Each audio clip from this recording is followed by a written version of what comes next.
హైదరాబాద్ కూకట్పల్లిలో జరిగిన కోటి రూపాయల దోపిడీ కేసులో దర్యాప్తు కొనసాగిస్తున్నారు పోలీసులు. అసలు ఈ డబ్బు ఎక్కడిదన్నది ఇంకా క్లారిటీ రాలేదంటున్నారు బాలానగర్ ఏసీపీ నరేష్ రెడ్డి. బాధితుడు అజీముద్దీన్ ఇచ్చిన కంప్లైంట్ ఆధారంగా దర్యాప్తు చేస్తున్నామన్నారు. ఈ కేసుకు సంబంధించి చాలా విషయాలు తెలియాల్సి ఉందంటున్న ఏసీపీ నరేష్ రెడ్డితో మా ప్రతినిధి Vijay face to face. Hyderabad నగర వ్యాప్తంగా సంచలనం సృష్టించినటువంటి కూకట్పల్లి హవాలా డబ్బు కేసు పూర్తిగా అయితే సంచలనాలు అయితే బయటపడతా ఉన్నాయి. ఈ కేసులో కూకట్పల్లి పోలీస్ స్టేషన్ ఎదురుగా ఉన్నటువంటి గోకుల్ ఎన్క్లేవ్ అనేటువంటి బిల్డింగ్లోనే ఈ యొక్క హవాలా డబ్బు చేతులు మారినట్టుగా కూడా పోలీసులు గుర్తించారు. అయితే ఈ కేసుకు సంబంధించి మరిన్ని వివరాలు అడిగి తెలుసుకుందాం. ప్రస్తుతం మనతో పాటు assistant commissioner of police Balanagar Naresh Reddy ఉన్నారు. ఒకసారి మాట్లాడదాం. సార్ నమస్తే. సార్ నమస్తే అండి. సార్ ఈ ప్రత్యేకంగా సార్ ఈ హవాలా సంబంధించి ఎన్ని రోజుల నుంచి ఈ యొక్క ముఠా ఈ హవాలా కొనసాగిస్తూ ఉన్నారు సార్? మాకు యాక్చువల్గా ఇనీషియల్గా ఇది హవాలా సంబంధించిన డబ్బు కింద మాకేం రిపోర్ట్ కాలేదు. మాకు ఎవరైతే ఈ అజీముద్దీన్ అనే ఒక కంప్లైంట్ ఇచ్చిండో, నేను ఒక ₹1 కోటి తీసుకొని పోతుంటే నా మీద ఒక 4 దుండగులు కారంపొడి చల్లి అటాక్ చేసి తద్వారా ఒక ₹1 కోటి ఎత్తుకొని పోయిందని చెప్పి కంప్లైంట్ ఇచ్చారు. దాన్ని బేస్ చేసుకొని ఫస్ట్ మనం ఇన్వెస్టిగేట్ చేసినాము.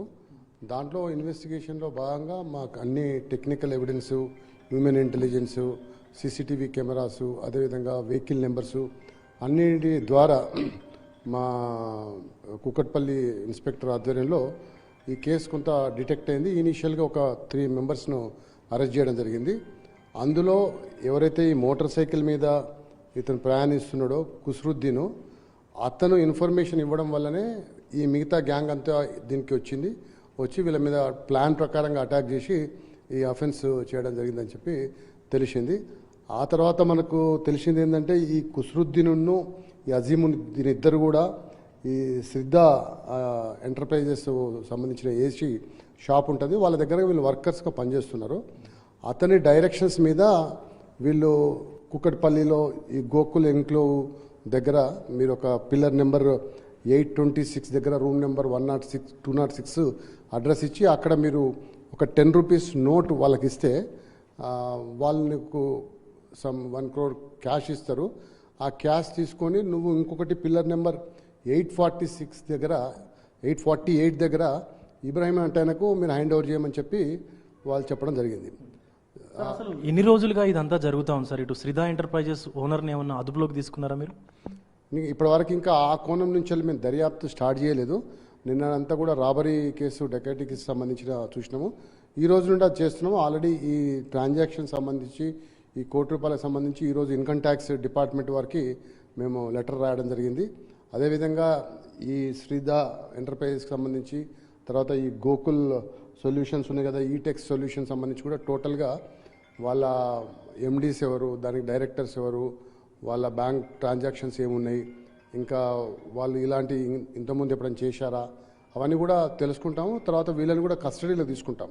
ఇప్పుడు కంప్లైంట్ను కాన్ఫరెన్స్లో తీసుకుంటాము. అదేవిధంగా ఈ కుస్రుద్దీన్ మిగతా అఫెండర్స్ను పోలీస్ కస్టడీ తీసుకొని టోటల్గా మేము దీని మీద దర్యాప్తు చేపడతాం. సార్ ఇప్పటికే పరారీలో 5 వ్యక్తులు ఉన్నారు సార్. జీషాన్ కావచ్చు, చోటు కావచ్చు, అలాంటి వ్యక్తులు 5 వ్యక్తులు ఇంకా పరారీలో ఉన్నారు. అలాగే ఇంకా రికవరీ కానటువంటి సుమారుగా 22 లక్షల చిల్లర డబ్బు కూడా ఉంది. సో ఎక్కడెక్కడికి డబ్బు వెళ్ళింది సార్ అసలు? ఇప్పుడు అతను చెప్పేదాని ప్రకారంగా అయితే అఫెన్స్ చేసిన తర్వాత ఎవరైతే సపోర్ట్ చేశారో అతనికి అఫెన్స్లో వాళ్ళందరికీ కొంత డబ్బు ఇచ్చినా అని చెప్పాడు. ఎవరికి ఎంత ఇచ్చిందని క్లారిటీ లేదు. ఆ హడావిడిలో వాళ్ళకు కొన్ని కట్టలు ఇచ్చానని చెప్పాడు. అది ఆల్మోస్ట్ 20-21 lakhs రూపీస్ ఉంటుంది. అయితే ఆ 5 నిందితులకు సంబంధించి మేము కొన్ని నిందితులను ఐడెంటిఫై చేయడం జరిగింది. నిన్న టైం లేకపోవడం వల్ల ఆ మెయిన్ అక్యూడ్ ఎవరైతే ఈ గ్యాంగ్ను తీసుకొచ్చాడో అతను ఉంటే తప్ప మనం వాళ్ళ హౌజెస్ కానీ వాళ్ళ నేమ్స్ కానీ ఇంకా వాళ్ళ పర్టికులర్స్ కానీ తెలియవు. అతన్ని పోలీస్ కస్టడీలో తీసుకున్నాక మిగతా అక్యూడ్ గురించి మనం ఎఫర్ట్ చేస్తాం. ప్రజెంట్గానైతే ఒక 2 అక్యూడ్ తెలిసింది, అతను పరారులో ఉన్నారు. వాళ్ళ దగ్గరనే మిగతా సొమ్ము ఉంది. సో ఇటు మొత్తానికి ఈ డబ్బుకు సంబంధించినటువంటి ఇష్యూను కూడా పోలీసులు అయితే కనుక్కునేందుకు దర్యాప్తును వేగవంతం చేశారు. అసలు ఆ డబ్బు ఎక్కడి నుంచి వచ్చింది? చిట్టీల డబ్బా, లేకపోతే ఏదైనా హవాలా డబ్బా, లేకపోతే ఇతరతర బ్లాక్ మనీయా అని చెప్పేసి కూడా తెలుసుకునేటువంటి కోణంలో అయితే వివిధ కోణాల్లో పోలీసులు దర్యాప్తుని ముమ్మరం చేశామంటూ కూడా assistant commissioner of police Balanagar Naresh Reddy అయితే చెప్తా ఉన్నారు. వీడియో జర్నలిస్టు గౌరవ్తో Vijay, Big TV, ACP office, Balanagar నుండి.